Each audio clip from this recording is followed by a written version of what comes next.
ndabagumbiriye cyane amahoro y'Imana abane namwe ubuntu n'imbabazi biva ku Mana Data wa twese no kuri mpwemu yera biganze imitima yanyu mwese. Yesu nabahezagire. Nipfuje gusangira namwe iri jambo Imana yasize mu mutima wanje. Jambo dusoma mu butumwa bwiza ko bwanditswe na Yohana igice cya 15 umurongo wa 13 gushika ku murongo wa 15 haravuga ngo ntawogira urukundo ruruta uguko umuntu yigura abakunzi biwe. Muri abakunzi banje nimwakora ibyo mbagera. Si nkibita abashumba kuko umushumba atamenya ico shebuja akora, ariko mweho nabise abakunzi kuko ibyo numvanye Data byose nabibamenyesheje. Imana nihabwe icubahiro. N'aya majambo Yesu yabwiye intumwa ariko arazisezera, ababwira ngo ntawogira urukundo ngo ruruta uguko umuntu yigura abakunzi biwe. Yesu akabereka urukunda duku akunda intumwa kandi yakunze abamwizera bose kuko yatwiguze akadupfira ku musaraba akishira ko ibyaha byacu agapfa ari byazize. Rero arabereka ati nta muntu n'umwe yogira urukundo ruruta uguko umuntu yigura abakunzi biwe. Acara babwira ngo namwe muri abakunzi banje ngo nimwakora ibyo mbagera.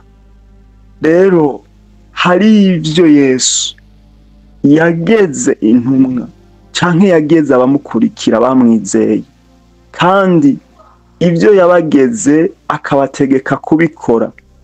Ibyo nivyo bikomeza ubucuti bwabo na Yesu. Iyo batabikoze ubucuti bwabo buratoseka. Muri imvye arimvye ngo nkunda ubucuti buva mu ijuru. Imana nibahezagire.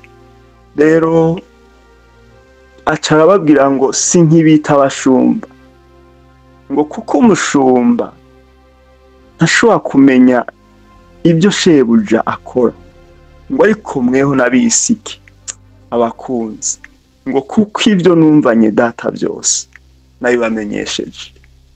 Ahandi mu migani haravuga ngo ngo Imana isangiye ibanga natwe, bisigura ko Yesu nawe kuko turabakunzi biwe hari amabanga menshi asangiye na twebwe, ngo ibyo yumvanye Data byose yarabitumenyesheje. Bisigura ngo amabanga yose Imana yari yabwiye Yesu nawe yarayatubwiye kuko turabakunzi biwe. Imana nibahezagire. Rero nagomba tuvugane kuri iki kintu gikomeza ubucuti hagati y'abakundanye, ko Yesu yatwise abakunzi biwe. Kandi n'Imana ndibuka ko ngo yari yise ngo Aburahamu yamwise umukunzi wayo, yari umukunzi w'Imana. Kandi turabona ko atakintu na kimwe Imana yakora itakimubwiye. Imana yasangira amabanga menshi na Aburahamu, kazi kamubwira ati ngiye kurandura Sodomu.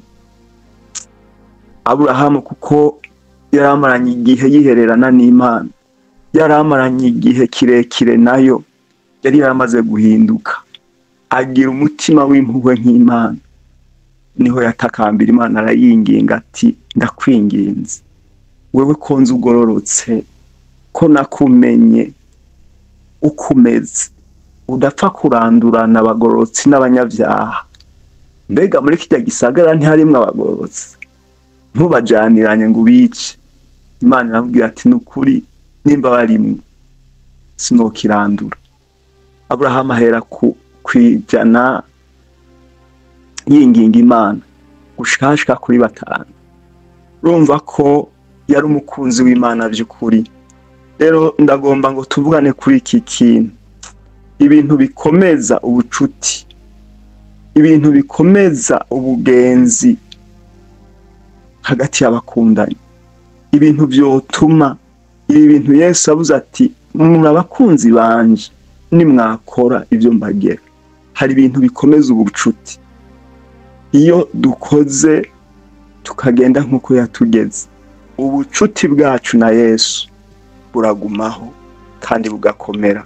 Imana nibaheza. Kuba inshuti ya Yesu nukwemera gushira hashize ukamwumvira muri byose, kuko hari aho yavuze ngo utamuherereye ko wese n'umwasi wiwe, kandi ngo udasukiranya nawe arasanzaza.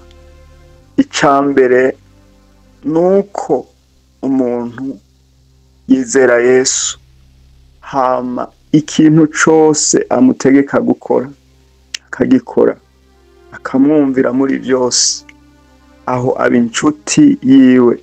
Icya kabiri, hari kiguzi Yesu adusaba kugira ngo by'ukuri ubucuti bwacu nawe bukomere kandi bubuhamye by'ukuri, bushinzwe neza butanyiganyizwa, ata kintu na kimwe cyo busenya, mbere tukemera no gupfa kubwiwe nk'uko nawe Yesu yapfuye ku bwacu, tukemera kumuzira duhogwa izina ryiwe. Ubwo nibwo bucuti Yesu atugomba ko nk'abakunzi biwe by'ukuri, kugira ngo dushikere kuri urwo rugezo rwaho natwe tumwigura, tukumva twonapfa tumuhogwa, twonapfa tuzira izina ryiwe. Hari ikiguzi bisaba. Imana nibahezagire, Imana nibaha umugisha. Yesu rero abwira intumwa ngo muri abakunzi banje, arababwira ngo nsangiye ibanga namwe, kuko ibyo data yampaye byose nayo bashikirije.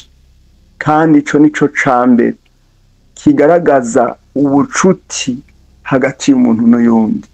Usanga bafitaniye byinshi basangiye, usanga hari amabanga menshi basangiye. Imana nibahezagire. Yesu rero ababwira ngo ntimukiyabagurana, ariko ngo muri abakunzi. Rero hari kiguzi bisaba kugira ngo ubucuti bwacu na Yesu bubu buhamye by'ukuri, bubushinzwe neza butanyiganyizwa, budahindagurika. Kuko inshuti zo mw'isi canke abagenzi bo mw'isi barahindagurika, baranahemuka, bakakwigarama, bakagusezanira ibintu ntibabishitse. Ariko Yesu wewe siko ameze. Iyo yasinya ati wewe uri umukunzi wanje, nukuri ntaguhemukira, kandi yakubwiye ikintu aragikora. Iyo hari ibyo ashaka kukumenyesha amabanga arayakubwira. Iyo hari ibivyejo hazaza yipfuza kukubwira arabikubwira, kuko uri umukunzi wiwe, ntahemuka. Yipfuza ko rero n'abakunzi biwe nabo bamera uko.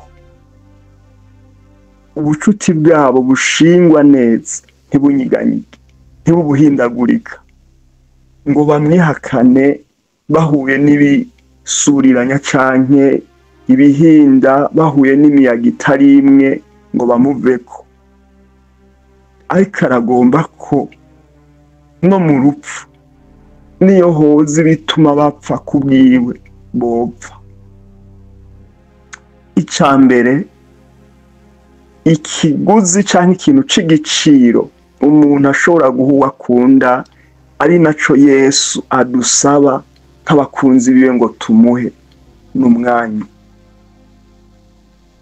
Muri iyi yaririmbye avuga ngo niheranye nawe tuzosa.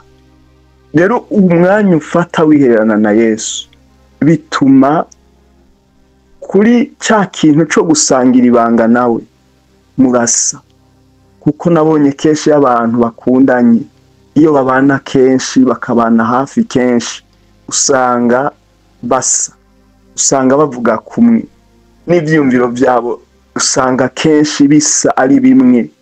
Imana nibahezagire.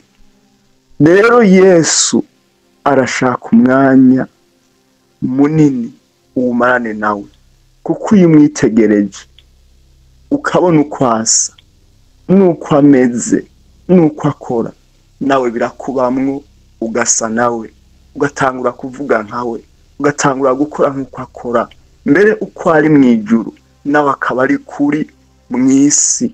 Imana nibahezagire. Ngo niheranye nawe nzosa nawe, n'iri jambo Yesu aragomba gufata umwanya wihererane nawe. Muri iyi nzu yavuga ngo ndagomba gusa nawe Yesu. Ntawe utokwifuza gusa na Yesu, ariko kugira ngo umuntu ashike kuri urwo rugezo biramusaba umwanya wo kwiherana n'Imana, agasenga, akinginga Imana, akayironderana umwete. Uko abibamwo niko ahinduka, ava mu bwiza aja mu bundi. Turabona ukuntu Mose yihererana n'Imana, ngo akagenda ku musozi akamarana nayo igihe. Turabona ngo agarutse hari ukundi kuntu yabasa, ni ukuvuga bivaye ngo n'uwo bahora bihererana. Bibiliya niko ivuga ngo yaboneka kayangana mu maso, ngo kuko uwo bari bamaze igihe ngo bikebukana, bayaga, barabana. Ivyari ubwiza bw'Imana bwava ku Mana buja kuri Mose, barasa. Imana nibahezagire. Rero ni iki kintu ca mbere c'agaciro Yesu adusaba nk'abakunzi biwe kugira ngo by'ukuri duse nawe. Ikintu ca kabiri umuntu akwiye gutanga kugira ngo ubucuti bwiwe na Yesu bukomere, no kwitanga ubwiwe. Bibiliya iravuga ngo mutange imibiri yanyu mwibe ibimazi bizima vyera bihimbara Imana, ngo no kwikorera kwanyu kogira ikimazi, ngo ntimwishanye n'ivy'iki gihe, ngo yamara muhinduke gose mugize imitima misha. Imana nibahezagire. Ikindi gihe Dawidi yumva akumbuye amazi y'i Betelehemu, hama ngo abahizi biwe kuko bari bamukunda bemera guheba amagara kugira ngo ayo mazi aboneke. Bayamuzaniye Dawidi yanka kuyanwa, aravuga ngo Mana yanje ntibikabeho ko nokora ntyo nkanwa amaraso y'aba bantu, kuko mu kuyazana ngo bahevye amagara yabo. Imana nidufashe. Rero Dawidi yanka kunywa ayo mazi, kuko we ayaravye akaraba uburyo bayazanye naho baciye kugira ngo ayo mazi avomwe, yabona asa n'amaraso y'abo bantu, kuko bahevye amagara ntibatinya gupfa, mugabo kugira ngo umukunzi wabo ico ashaka akironka. Uku niko Yesu yifuza ko tumwitangira muri iki gihe, tugaheba amagara kugira ngo isi mumenye, kandi ivyo nivyo bikomeza ubucuti bwacu nawe. Imana nibahezagire. Ikindi gihe kandi Imana isaba Aburahamu ikintu c'igiciro yari afise, ariwe Isaka umwana we w'ikinege, uwo yakunda. Imana iramumusaba ngo amutange kw'ikimazi. Aburahamu kubw'urukundo yakunda Imana ntiyanse, yaremeye. Ariko Imana ntiyari ivyiteze ko Aburahamu ava bikora. Imana yari izi ko kumbure Aburahamu aza kwanka, kuko yarashaje kandi yari we mwana w'isezerano. Kumbure hari kuba impamvu nyinshi avuga ati umwana sinshobora kumwica, ariko ibyo byose yarabirengeye, amushaka kugicanira agomba mukerere. Imana ati sigaho Aburahamu, nabonye kunyumvira.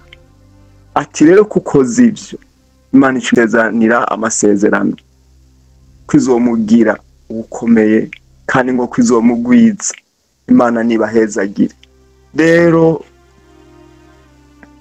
ni ibintu Yesu adusaba kugira ngo ubucuti bwiwe natwe bukomere. Kandi muri iki gihe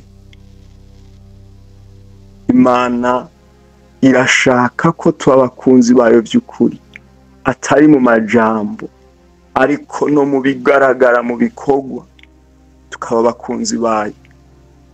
Imana nibahezagire. N'aya majambo nari numva mu mutima, Yesu ababwira ngo ntawogira urukundo ruruta urw'umuntu yigura abakunzi biwe, ngo muri abakunzi banje nimwakora ibyo mbagera.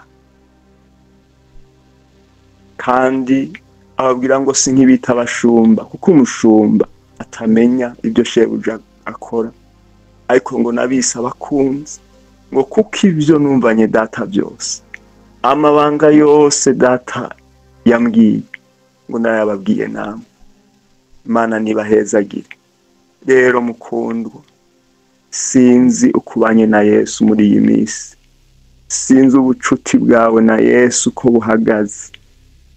Ico Yesu yifuza nuko dusa nawe, tukamera nkawe, ariko ibyo byose biterwa nuko wagize umwanya munini ukamwegera, ukihererana nawe, urasa nawe, ukamera nkawe, nka kwa kundi wamurinda arimba ngo ndagomba gusa nawe Yesu. Ugasa na Yesu by'ukuri, kandi iyo witanze ukamuha ibintu by'agaciro, ubucuti bwiwe nawe burakomera.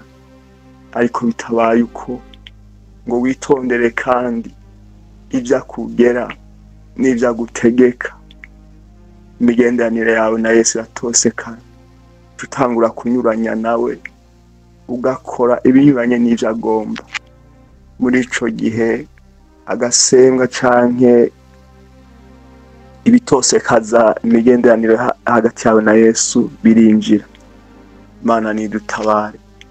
Rero n'aya majambo nari numva mu mutima yo gukomeza ubucuti bwacu na Yesu, bwo gukomeza ubugenzi, kugira ngo dushika ahantu yuko dusa nawe by'ukuri, dushika ahantu ho kumera nka Yesu mu mutima, dushika ahantu ho guhinduka tukitanga nk'uko yemeye agapfa, natwe tukemera by'ukuri, tugatanga ubugingo bwacu kubwa Yesu no kubwa bene data, tukemera no gupfa tumuhogwa, kuko ngo nta rukundo rutuguka umuntu yo kwigura abakunzi biwe.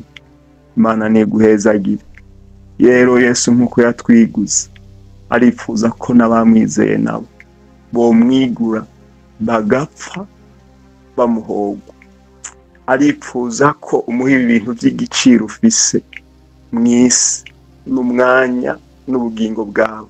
Ibyo nibyo agomba.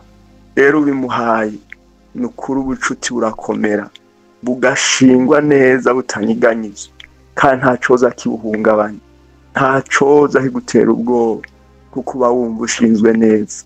Nta rupfu, nta bugingo, nta biriho, nta n'ibizoza byoshobora gutandukanya n'urukundo rw'umukunzi wawe Yesu. Ariko bitabaye ibyo, nukuri ibyo guhungabanya ni byinshi.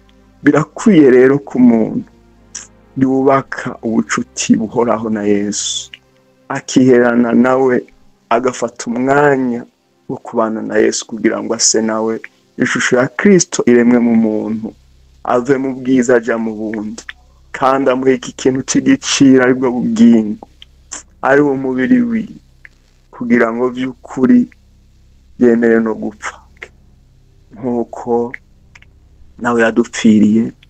Yesu nabahezagire. N'aya majambo nari numva mu mutima. Mana nibaho umugisha. Mana ndasengeye aya majambo ku muntu wese aza kuyumva, ze kugira ikimazi muri we, cubaro kibicawe. Bisigaye we nuhamvye umutima, kandi ukamenya nibikwiriye umuntu wese. Nuko aya majambo uyaherekereza ubushobozi ashike mu mutima umuntu wese aza kuyumva, nta musigo uko yarari, abagwayi bakize.